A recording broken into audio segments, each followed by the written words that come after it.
So it's a gridlock alert day, and so let's talk about congestion pricing. Cleared another hurdle.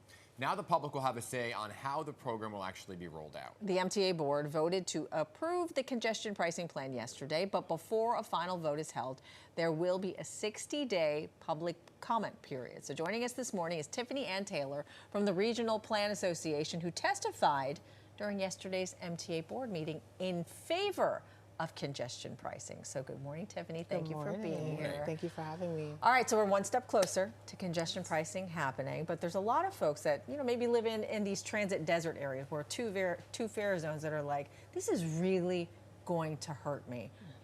You testified yesterday in favor of congestion pricing. What would you say to those folks then that are saying, this is really going to kill me? You know, it really is a challenge, obviously dealing with living in parts of the city that have, more limited transportation options than others. But, this is an opportunity to continue to grow the system so that there is more accessibility and more capital projects in the future to serve some of these neighborhoods. The benefits and the revenue from congestion pricing will actually go towards the capital program, which is to build bigger things like extending the 2nd Avenue subway, the Interborough Express, which is to connect parts of Brooklyn and Queens, again, addressing some of those transportation deserts, as folks call them.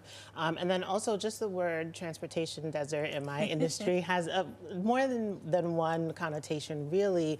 And so I think when folks hear that, they're assuming that there are no transportation options, but that's not exactly true. Folks may not live near or as close to subway or commuter rail, but they actually have bus service or perhaps other options, even including micromobility. And so for folks who live, where there's more bus access, I would just want to remind them that the MTA is also, finishing up its last leg of the bus redesign network as well. And so there are other improvements coming down the line for folks who live further away from hardware infrastructure. And that's the aspect from some commuters that we were hearing from, right? But then there's the folks who are facing exemptions and not facing exemptions. So cab drivers, ride shares, they are not exempt from the toll. There were a lot of exemptions, right? And they argue that it's actually going to devastate their own revenue and business if they have to pay more to drive into the congestion zone, especially the taxi drivers when their medallions cost so much money. So what do you say to those folks about those exemptions, and should there be more? Yeah, that's a great question. Exemptions are tricky. It's kind of like a tower of Jenga as you touch the overall program for congestion pricing. Every time you pull one lever, it has an effect on the rest of the structure.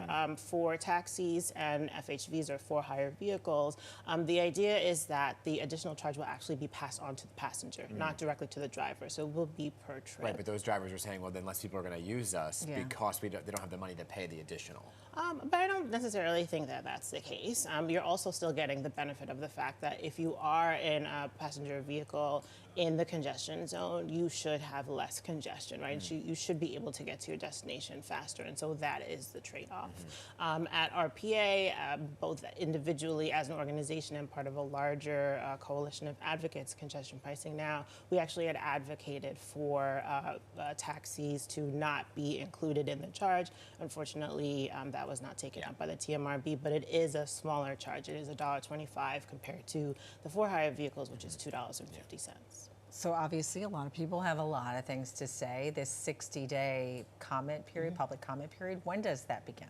So technically it begins now. So right now? Right. If you have comments, you can submit them, go to the MTA's website. It's usually by phone or even by fax, or the old school way, you can send in written comments as well. The next step after that, there should be a series of public hearings earlier in the year, tentatively, maybe February, early March. And so there's going to be plenty of opportunity for folks to be heard in all different ways. Right, is it just a formality?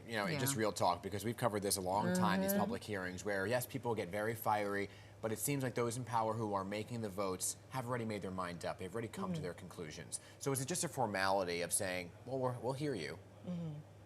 No, I wouldn't say that it's a formality at all. I think being an advocate in most recent years, even the conversations about things like crossing credits or, as I just mentioned, having a lower or no charge for taxis or FHVs, even considering including buses, both public and private, all of those are things that advocates have been pushing for and brought to the table, and quite honestly weren't really discussed at a larger stage. And so that says to me that the powers that be are in fact listening. All right. Well, real quick, when is the next vote, the final vote, and how soon could the tolls actually go into effect? Sure. So the final vote should be in the spring, maybe about April, and then the toll should go in effect late spring, early summer, so about mid-year next year. All right, Tiffany-Ann Taylor, I'm sure this will be not the last time we talk to you before that final vote, right? It's going to be quite the contentious battle until the bitter end.